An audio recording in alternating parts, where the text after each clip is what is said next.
Hello friends, welcome to Untitled cooking. நாம் இன்றைக்கி பார்க்க போகிற ரெசிபி என்னென்னு பார்த்தீங்கன்னா ரொம்பவே சூப்பரான வெண்பொங்கல் தாங்க பார்க்க போகிறோம். வாங்க இப்படி ஈஸியாக டேஸ்டியாக செய்யலாங்கிறத பார்க்கலாம். வீடியோக்குள்ளே போகிறதுக்கு முன்னாடி கீழே உள்ள ரெட் கலர் சப்ஸ்கிரைப் பட்டனை கிளிக் பண்ணுங்கள். கூடவே பக்கத்தில் உள்ள பெல் ஐக்கானையும் கிளிக் பண்ணுங்கள். அப்போ தான் நான் போடுற வீடியோ எல்லாமே உடனுக்குடன் உங்களுக்கு தெரிய வரும். வாங்க இப்போ வீடியோக்குள்ளே போகலாம். வெண்பொங்கல் செய்கிறதுக்கு நான் 1 கப் அளவு பச்சரிசி எடுத்திருக்கேன்.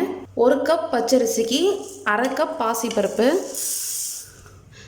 பாசிப்பருப்போட குவான்டிட்டி அதிகமாக இருந்தால் தான் உங்களுக்கு வந்து பார்த்திங்கன்னா வெண்பொங்கல் ரொம்ப நல்லாயிருக்கும். ஸோ இந்த 2 போட்டு லைட்டாக வறுத்துக்கோங்க. பாசிப்பருப்பை நம்ம லைட்டாக வறுத்து பண்ணணும். அதோடய ஃப்ளேவர் வந்து பொங்கலில் ரொம்பவே சூப்பராக இருக்கும். வறுத்து பண்ணுறதுக்கும் வறுக்காமல் பண்ணுறதுக்கும் நல்லா டிஃப்ரென்ஸ் தெரியும் உங்களுக்கு.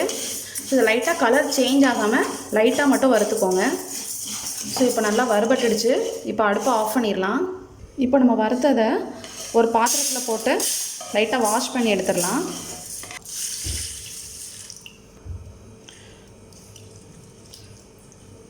ஸோ இதை நல்லா ஒரு டைம் வாஷ் பண்ணி அலசி எடுத்துக்கோங்க. பாருங்கள், இந்தளவுக்கு நல்லா வாஷ் பண்ணி எடுத்து வச்சாச்சு. இப்போ இதை குக்கரில் சேர்த்துடலாம். இப்போ ஒரு குக்கர் எடுத்துக்கோங்க. குக்கரில் அரிசியும் பருப்பும் சேர்ந்து இந்த கப்புக்கு 3/4 கப் அளவு இருக்குது. ஸோ நம்ம எந்த கப்பால் அரிசி பருப்பு மெஷர் பண்ணமோ அந்த அளவில் இருந்து 3 மடங்கு தண்ணி சேர்க்கணும். அப்போ தான் நம்மளுக்கு வந்து வெண்பொங்கல் வந்து நல்லா குலைவாக இருக்கும். இப்போ இந்த கப்புக்கு 3/4 கப் அளவு அரிசி பருப்பு சேர்ந்த மிக்ஸ் இருந்துச்சு. ஸோ அதனால் இதே கப்புக்கு 2.25 கப் அளவுக்கு தண்ணி சேர்த்துக்கிறேன். நான் ஏற்கனவே மெஷர் பண்ணி வச்சுருக்கேன். ஸோ அதை ஆட் பண்ணியாச்சு. இப்போ இது கூட கொஞ்சமாக வெண்பொங்கலுக்கு தேவையான உப்பு மட்டும் சேர்த்துக்கோங்க. ஸோ இதை சேர்த்து குக்கர் மூடிடலாம். குக்கர் மூடி 4 விசில் வரைக்கும் வேக விடுங்க. நீங்கள் எடுத்த அரிசியிலேருந்து 3 மடங்கு அதிகமாக தண்ணி வச்சிங்கன்னா தான் உங்களுக்கு வந்து வெண்பொங்கல் வந்து ஹோட்டலில் கிடைக்கிற மாதிரி நல்லா குலைவாக கிடைக்கும்.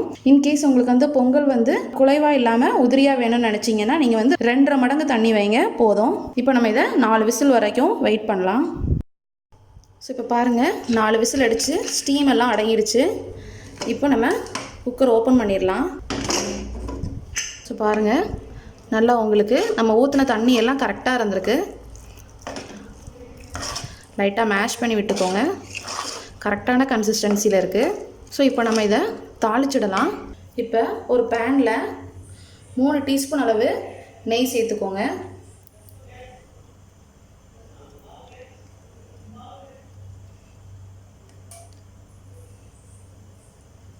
நெய் சேர்த்திங்கன்னா தான் வெண்பொங்கல் ரொம்ப ருசியாக இருக்கும். ஸோ இப்போ இதில் ஒரு சின்ன துண்டு இஞ்சை கட் பண்ணி வச்சுருக்கேன், அதை சேர்த்துடலாம். கூடவே 10 பல் முந்திரி, ஒரு 2 டீஸ்பூன் அளவு கடலைப்பருப்பு, 1 டீஸ்பூன் மிளகு, கூடவே 1 டீஸ்பூன் ஜீரகம், இதை சேர்த்து லைட்டாக வறுத்துக்கோங்க. லைட்டாக ஃப்ரை ஆகும்போதே கருவேப்பிலை, கூடவே பெருங்காயத்தூள் கொஞ்சம் சேர்த்துக்கோங்க. ஒரு 1/2 டீஸ்பூன் அளவு சேர்த்துக்கோங்க. இதெல்லாம் சேர்த்து நல்லா மிக்ஸ் பண்ணிடலாம்.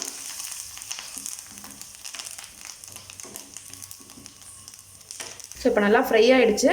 இப்போ இதை பொங்கலில் மிக்ஸ் பண்ணிடலாம். இப்போ நம்ம தாளிச்சதை வெண்பொங்கலோட சேர்த்துடலாம். ஸோ தாளிப்பை சேர்த்து நல்லா மிக்ஸ் பண்ணிக்கோங்க. ஸோ நம்மளோட சூப்பரான சுவையான வெண்பொங்கல் ரெடி ஆகிடுச்சு. ஸோ இந்த மெத்தடில் நீங்களும் ட்ரை பண்ணி பாருங்கள். நம்மளோட சூப்பரான சுவையான வெண்பொங்கல் ரெடி ஆகிடுச்சு. நீங்களும் உங்கள் வீட்டில் ட்ரை பண்ணி பாருங்கள். இந்த ரெசிபி பிடிச்சிருந்துச்சுன்னா நம்ம சேனலை லைக் பண்ணுங்கள், ஷேர் பண்ணுங்கள், சப்ஸ்கிரைப் பண்ணுங்கள், மறக்காமல் கமெண்ட் பண்ணுங்கள். தேங்க்யூ.